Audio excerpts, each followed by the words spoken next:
Alright, so I've actually had quite a few people ask me about this rig that I call the Kayak Mic Rig 2.0. It's just kind of making a mockery of rigs. I didn't invent it, it's just something that I use, so I call it mine. The little tweaks that I've done to it though help me immensely when changing fishing styles. So what you can see right now is I'm pulling crankbaits. I am pre-fishing the Hoover Reservoir Ohio Kayak Catfishing Trail Tournament. So right now I have 2 rods out with cranks. You can only use 2 rods here, and I have 1 rod prepared already because I'm going with the wind for about an hour.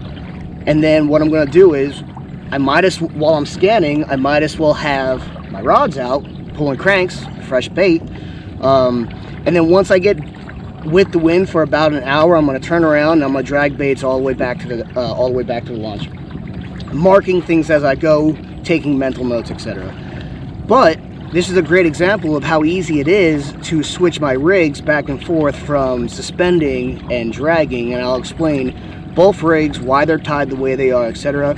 So unless we get lucky and hook up into a fish while I'm talking, there will be no fish in this video. This is simply an instructional video for people who have been asking me about this rig. Alright, so here we go.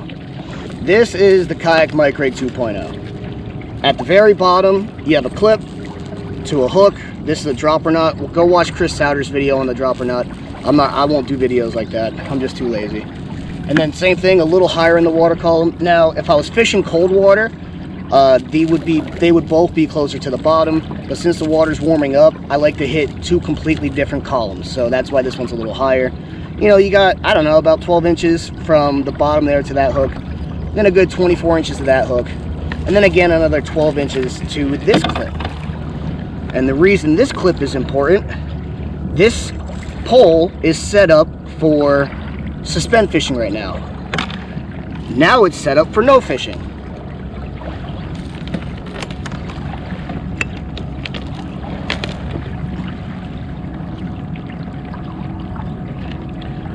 Now it's completely set up for dragging, minus the dragging weight. Oh, I lied. Let me put a dragging weight on.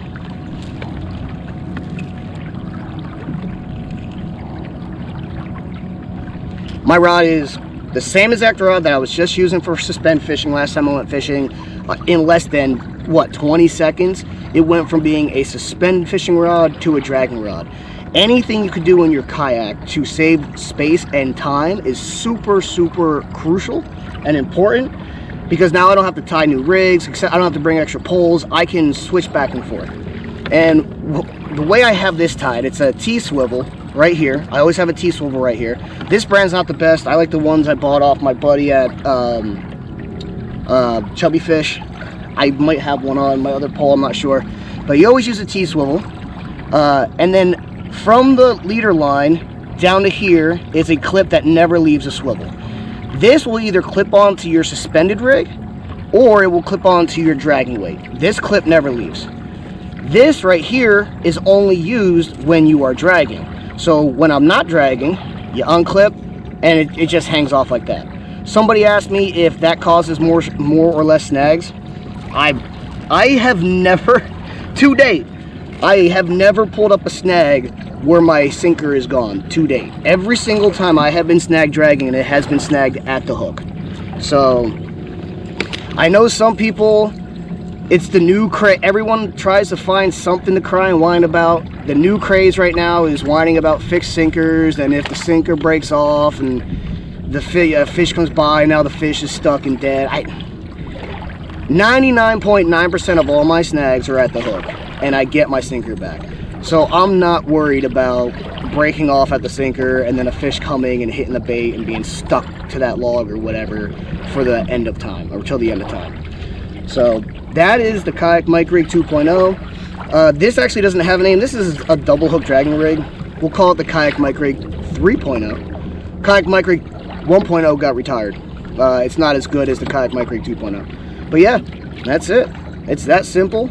If you want to rewind and go back, any points, but you tie a T-swivel here. Away from the line going down is your weight. If you were suspending, you unclip the weight and you clip on your suspending rig right here. And that's all she wrote. And now this pole, in less than 20 seconds, it went from being a suspended rig to a dragging rig. Why this is so important If I'm suspend drifting, like days of the Ohio River, the current is slow, which is relatively rare, but days that we do have, you know, 0.3 to 0.7 mile an hour current, I can suspend drift for a good mile, 2 miles. And if I'm not successful suspend drifting, spot lock, switch my poles, now I'm dragging right back up the river. Maybe that's the presentation they want that day. It's so convenient and so efficient. I also use mainly double hook rigs because I live in the state of Ohio, and if I'm anywhere inland, you can only use 2 poles, and it's a huge disadvantage considering I am permanently in tournaments. I'm always in tournaments of some kind normally, so it's a huge disadvantage to be fishing people across the country who have 4 rods out, whereas I can only have 2. So that is why I utilize double hooks. And now we're going to bait this up. I finally did the video, Tracy. The video is dedicated to you. I finally did it. I'm sorry. I kept on saying I was going to do it, and I never did it. Who knows? Maybe I'll even do a walkthrough of my big rig before I leave here today, too. I've been asked to do that about 1,000 times, and I keep saying I'll do it, and I still haven't. All right, Kayak Mike out of here.